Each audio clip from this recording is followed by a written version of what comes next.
नमस्कार, मैं कौशलेंद्र प्रियदर्शी। आप देख रहे हैं इंडिया बोले। इंडिया बोले के पॉलिटिकल कथा में आपका स्वागत है।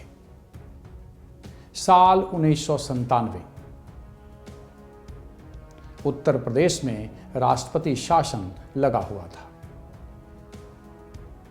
किसी भी राजनीतिक दल की यह औकात नहीं थी कि वह अपने बूते बहुमत सिद्ध कर सके। हालांकि जोड़ तोड़ के प्रयास में सब लगे थे, लेकिन इन सबों के बीच एक नेता बसपा के साथ गठबंधन करने की राजनीतिक जुगाड़ लगा रहा था। उस भाजपा नेता की कोशिश थी कि हर कीमत पर गठबंधन की सरकार उत्तर प्रदेश में बने, लेकिन दुर्भाग्य कि साल 1997 तारीख 10 फरवरी की रात उसकी राजनीति और सांसें दोनों ही रोक दी गई। उस कद्दावर नेता का नाम था ब्रह्मदत्त द्विवेदी। 90 के दशक का कद्दावर नेता ब्रह्मदत्त द्विवेदी, जिन्हें एक समय मुख्यमंत्री पद का दावेदार माना जा रहा था। प्रभाव ऐसा कि भाजपा का भी प्रभाव उन्होंने अपने आसपास के इलाकों में बढ़ा दिया। स्वभाव से मिलनसार ब्रह्मदत्त द्विवेदी को सब कोई चाहता था, यहां तक कि वे बड़े नेताओं के भी खासे चहेते थे।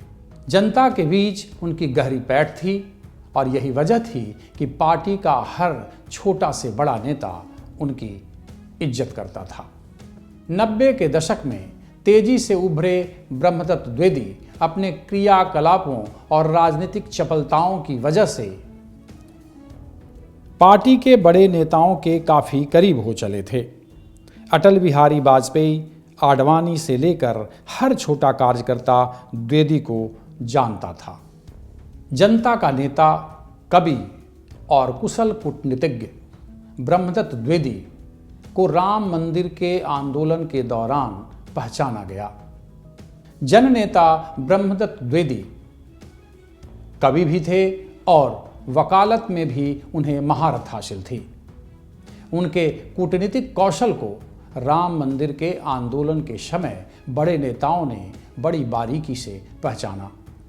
वहीं लखनऊ में हुए गेस्ट हाउस कांड के दौरान अटल बिहारी वाजपेयी ने ब्रह्मदत्त द्विवेदी की ताकत को काफी करीब से देखा।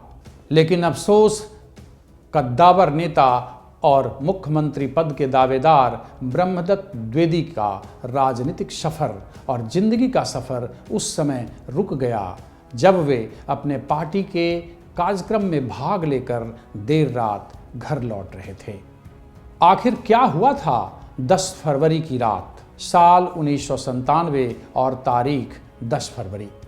कार्यक्रम में शामिल होने के बाद ब्रह्मदत्त द्विवेदी कार से चले जा रहे थे, तभी बाइक सवार कुछ बदमाश हथियार से लैस होकर वहां पहुंचे और बिना वक्त बर्बाद किए गाड़ी पर फायरिंग करने लगे।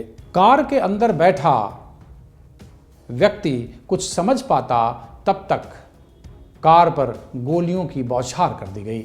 अचानक हुए हमले से ब्रह्मदत्त द्विवेदी को संभलने का मौका नहीं मिला। मुख्यमंत्री पद के दावेदार माने जा रहे शख्स और कद्दावर भाजपाई नेता की हत्या से उत्तर प्रदेश ही नहीं, पूरा देश हिल गया। इस कद्दावर नेता की मौत की खबर मिलते ही जनता सड़क पर आ गई। बताया जाता है कि ब्रह्मदत्त द्विवेदी की शव यात्रा में शामिल होने के लिए अटल, आडवाणी सहित बीजेपी के कई बड़े नेता तत्काल वहां पहुंच गए थे। ब्रह्मदत्त द्विवेदी के हत्या के मामले में परिवार वालों ने 4 लोगों पर मुकदमा दर्ज कराया। इस मुकदमे में शहर के ही विधायक विजय सिंह के अलावा 3 और अज्ञात लोगों के नाम थे। पुलिस ब्रह्मदत्त द्विवेदी के हत्यारों के तफ्तीश में जुट गई। छिपते छिपाते रह रहे उसी शहर के विधायक विजय को दिल्ली में गिरफ्तार कर लिया गया। फिर उसके साथियों की भी गिरफ्तारी हो गई। कई सालों तक चले इस मुकदमे का फैसला अंततः 2003 में सामने आया। विजय समेत अन्य आरोपियों को आजीवन कारावास की सजा सुनाई गई। इसके बाद पूर्व विधायक विजय को जमानत मिल गई, लेकिन 2017 में हाईकोर्ट ने सीबीआई कोर्ट की सजा बरकरार रखते हुए विजय को फिर से जेल भेज दिया। ये कहानी थी सर्द रात के बीच एक मुख्यमंत्री पद के दावेदार और भाजपा के कद्दावर नेता ब्रह्मदत्त द्विवेदी के कत्ल की। अगली कड़ी में किसी और कहानी के साथ